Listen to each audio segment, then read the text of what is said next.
Changes केले तर लक्षातच राहत नाही आपण की पहिले काय होतं ना आता काय केलं.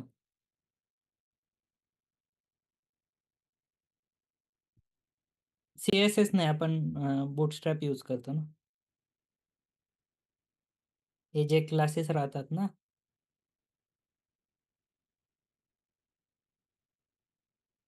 हे जे क्लासेस राहतात ना, हे सगळे बूटस्ट्रॅपचे क्लासेस राहतात.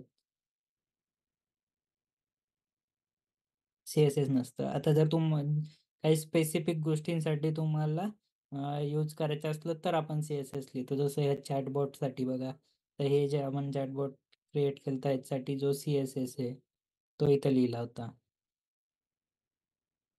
तर स्पेसिफिक साठी आपण लिहू शकतो. किंवा तुम्हाला काही कंपोनंट्स वगैरे पाहिजे तर वेगवेगळ्या लायब्ररीज असतात, जसं की ही बूटस्ट्रॅप तर तुम्हाला माहीतच असेल. माहिती आहे ना? तर त्याचे कंपोनंट्स वगैरे तुम्हाला इथे भेटून जात असतात बघा. तर जसा हा अकॉर्डन्स आहे, तर ह्याचा जो काही कोड आहे तो इथे अवेलेबल आहे, तो आपण घेतो आणि त्यानंतर आपण आपल्या हिशोबाने त्यात चेंजेस करतो. त्यानंतर हे कार्ड्स वगैरे कॅरोजल झालं.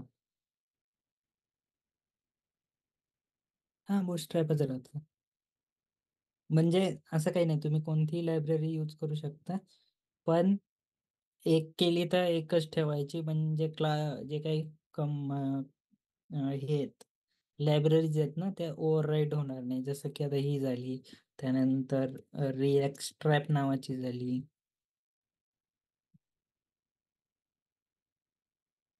ही रिॲक्ट स्ट्रॅप आहे, हिचे राहतात. त्याच्यानंतर MDB रिॲक्ट बूटस्ट्रॅप नावाची झाली.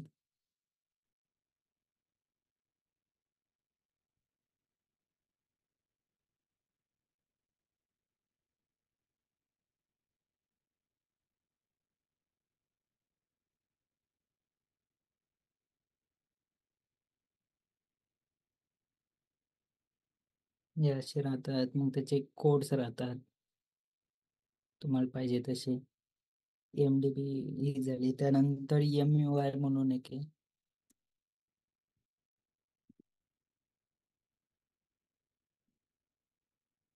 ही एक झाली. तुम्हाला असे मटेरियल भेटतात.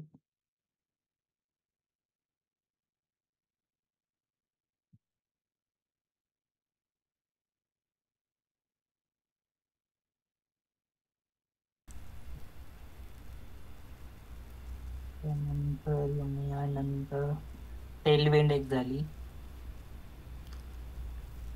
ही पण एक आहे.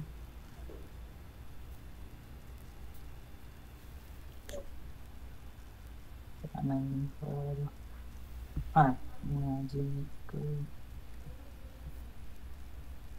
तुमच्या आता आपण जे हे करतोय बघा, कुठे पण क्लिक वगैरे केलं तर आपल्याला बाजूने एक अलर्ट येतो बघा की एरर म्हणून वगैरे. तर ती जी काही लायब्ररी आहे ती टोस्ट म्हणून, ही जे येतं ना असे ते यूज केलेली असते, ती NPM रिॲक्ट टोस्टिफायने आपण हे केलेली राहते, काय म्हणतात, इन्स्टॉल केलेली राहते. त्यानंतर असं आपण हे करतो.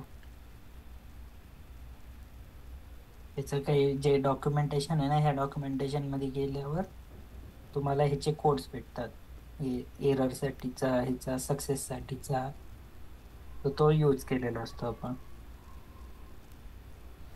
त्यानंतर अजून एक अशीच अलर्टसाठीच एक आहे, स्वीट अलर्ट 2 नावाची. ती पण जर पाहिजे असेल तर तुम्ही यूज करू शकता.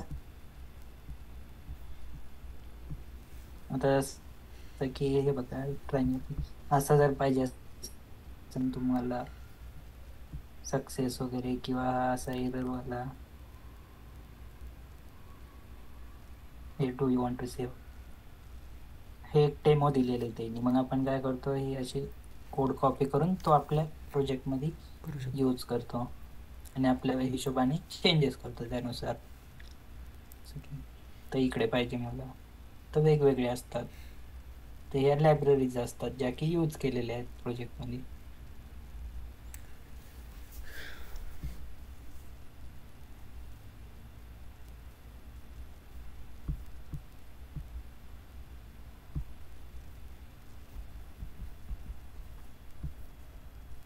चालेल, मग काही असलं तर सांगा मला.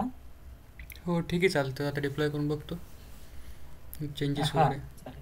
काही इश्यू आले तर आणि नंतर एक दिवस थोडं 5-10 मिनिटाची मीटिंग करू मी. हो हो हो, चालेल चालेल, मला कॉल कर काय वाटलं तर. हो आणि चालतं. तुमचे काही मित्र वगैरे असतील ज्यांना प्रोजेक्ट्स वगैरे पाहिजे असतील तर सांगशील त्यांना.